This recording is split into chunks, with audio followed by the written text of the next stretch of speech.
Hi there, Sagittarius. Welcome to your tarot reading.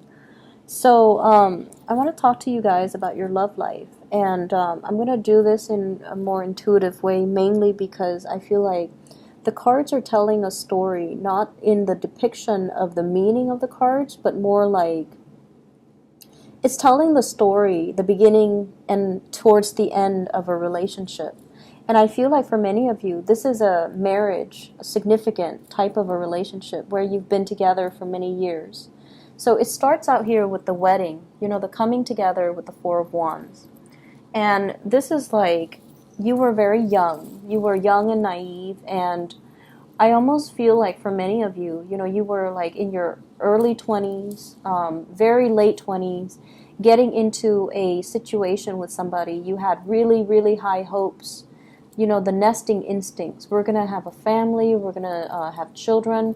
Everything is going to be great. And you were very, very starry-eyed. And you went into this with a lot of optimism.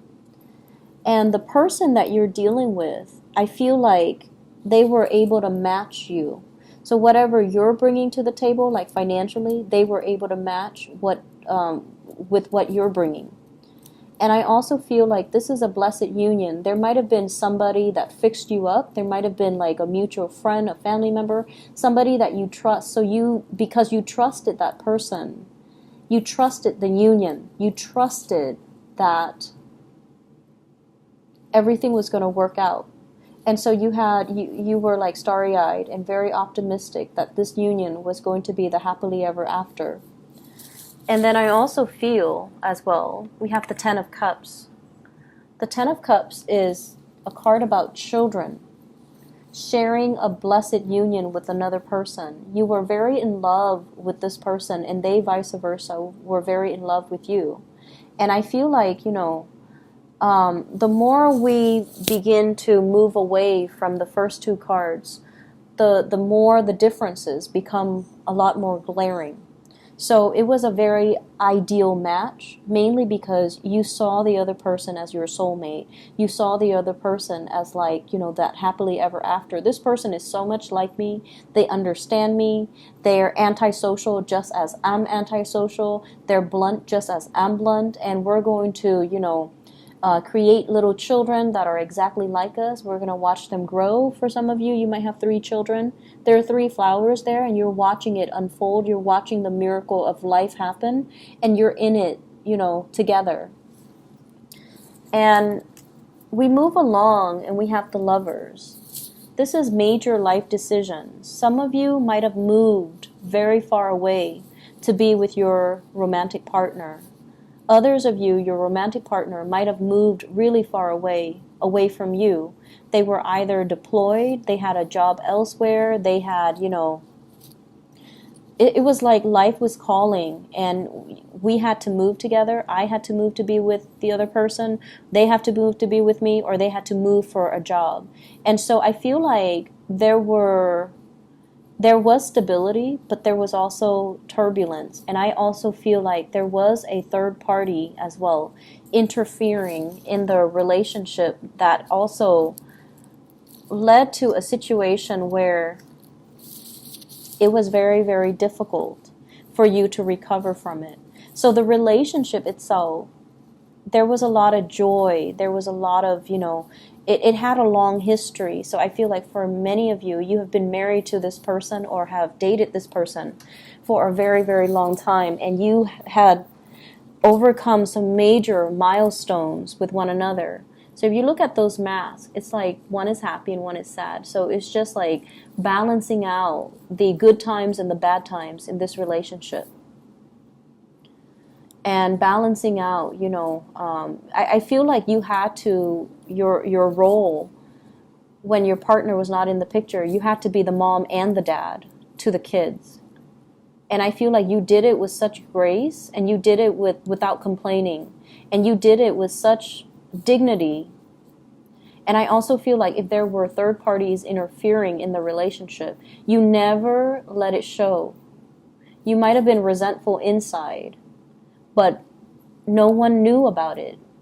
Not even your best friend, not even your family members, not even, the people that you confided in. You suffered in silence. And I feel like you internalize a lot of that pain. You never had an outlet for it. You never saw a therapist.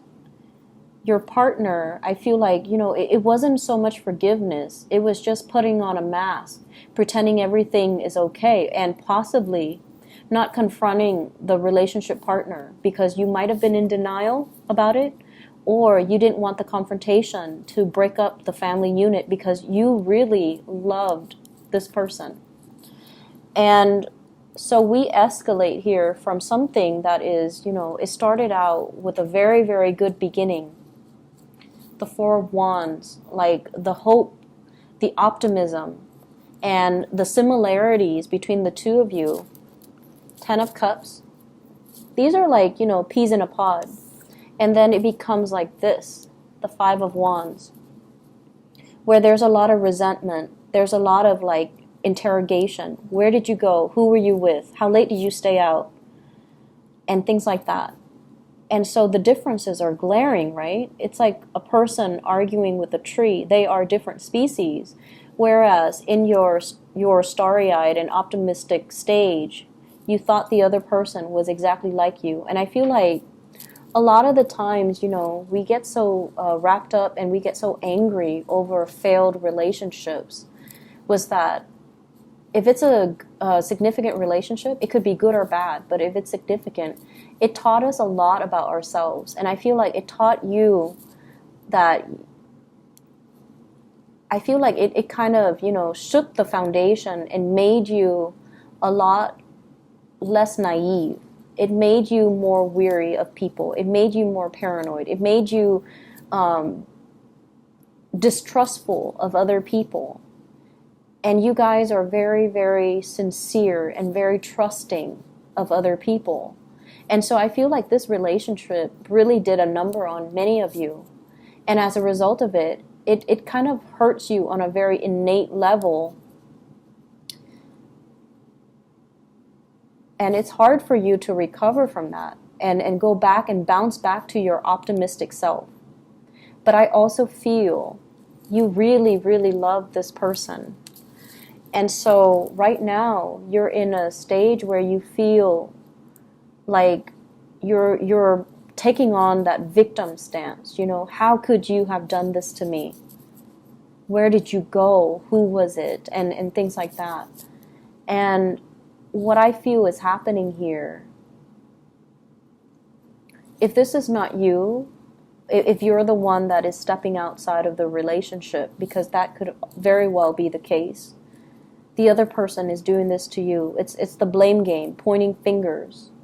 And the truth is, and honesty is the best policy, because you have somebody here that really loves you, and you have somebody that you really love. And over time, I feel like, through the course of the relationship, people drift apart. It's natural. We are constantly evolving. We are constantly growing. I don't see the love diminishing, but I feel like somebody is playing the role of the mom and the dad in the relationship, playing the parent in the relationship, and the other person has really let themselves go. The other person has accumulated, look at that tree, has accumulated so much baggage from life that they're not even a semblance of a human being anymore. And I feel like for some of you, you're beating a dead horse. You're asking somebody questions that they're not going to give you answers to.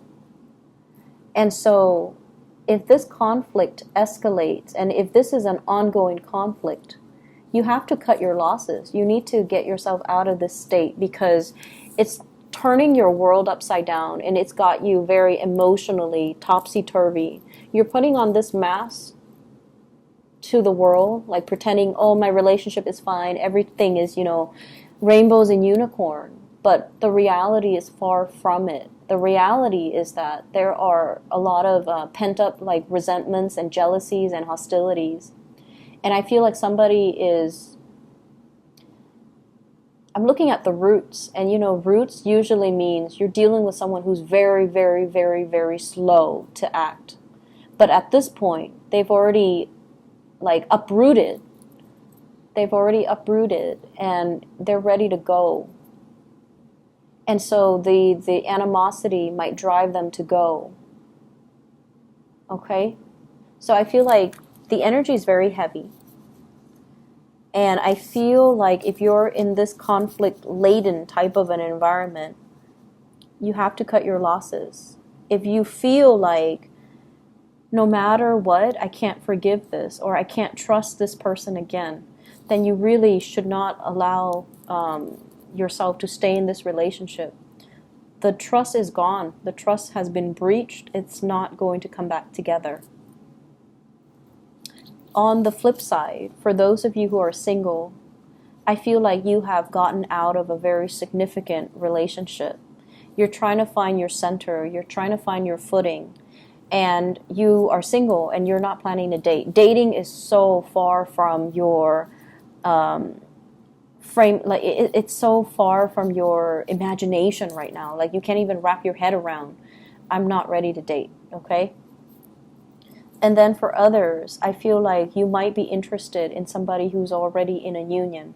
We have here the Ten of Cups, as your partner. And the Ten of Cups means, they're actually in another relationship. You might be the third party. You might be the Mr. or the mistress in this union. And so it's breeding a lot of jealousy and envy. And it's a situation where you are really attracted to the other person. They are attracted to you, but at the end of the day, they're coming home to their partner. They're coming home to their children. And you're the person that is, out here waiting for the other person to come back. It's like biding your time, when are they going to be single? And I feel like it's not the best situation to be in, okay? I'm sensing for people who are newly married, there are some issues, and I'm looking at this, 4 of Wands and 5 of Wands. It's an escalation. The next one is the 6 of Wands. And the 6 of Wands is a really good card. So we have an escalation. 4 of Wands, which is a happy marriage. And then we have the 5 of Wands, which is conflict. So this is just a natural cycle. Don't let it deter you. Don't let it discourage you. The next one, 6 of Wands, is a victory card. So I feel like somebody's going to step up and do exactly what you want. Okay? And I feel that sometimes it takes conflict for us to finally voice our opinions and to give the other person a piece of our mind. And then once we give them a piece of our mind, it'll kind of spark some fire under them and get them to get moving. So I feel like you might be dealing with somebody who's very slow to act, and then conflict is the best way to get them to respond and to do something. Other areas of your life, what I'm feeling, first of all, from this spread here is the responsibilities of child rearing. It's overwhelming, okay? Maintaining the household, cooking, taking care of the kids, busing the kids from childcare to soccer practice, to school, to babysitter, to the movies, and then taking the kids and all of their friends, to sleepover, to monitor, to go to school dances, like all the responsibilities of child rearing is becoming a lot more overwhelming. I'm also seeing as well the partner. So, whenever we have kids, and I can't, I've heard it from other people, but I can't really attest to it. I don't have children. But I feel like somebody feels neglected because now all the attention is on the children. So the relationship is between the mom and the child and the dad and the child, rather than between the mom and the dad as a married couple. So I feel like that can also interfere with the relationship here as well. But I feel like a lot of responsibilities, work and home, and trying to balance everything else. And I feel like, you guys have an abundance of energy. You and the Scorpio people, I don't know where you get it from, but you guys have an abundance of energy. You get things done, and you do it with such grace that a lot of the times I feel like you can put up with a lot and not complain, and so can the Scorpios. They put up with a lot and they never ever ever complain. And you do it with such grace that, you know, people don't think, well, they look at you do it and they think it's easy. And so I feel almost like that's where all of your time is being consumed, okay? Taking care of the family, taking care of the family unit, taking care of other people. Some of you might be called upon to take care of a family member, elderly parents, a younger child, taking care of them in a very nurturing way, possibly, you know, doing errands for them, driving the kids to soccer practice. Taking care of their emotional health is what I'm seeing. And I feel as if this is a week where you start to feel the weight of all the responsibilities. And you need some time to decompress and relax and to really take care of yourself. So don't neglect self-care in the process of giving so much of yourself away to other people. This is a really beautiful card. It denotes, you know, possibly new children in the picture, nieces, nephews, even your own children.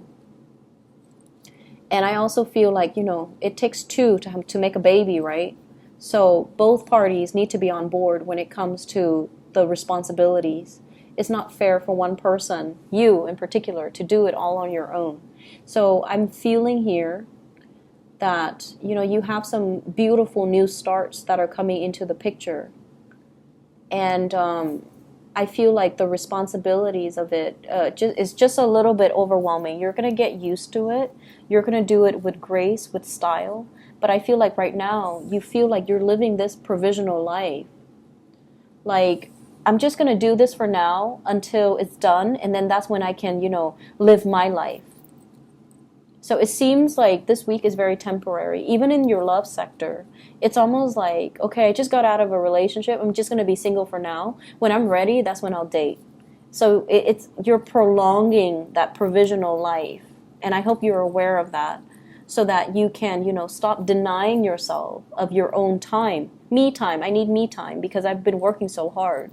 Or, you know, I need to start dating again because my last relationship was years ago, and I used that as an excuse to not get out there. So I feel like you're prolonging something, and you need to put an end to the procrastination, okay? I'm going to leave it at that, Sagittarius. I hope it is helpful for you guys. I wish you all the best, okay? And let me see if there is anything else coming in here. Let me see about your... I actually need to do this because the love situation is a little bit confusing. What is Sagittarius's advice for love for this week?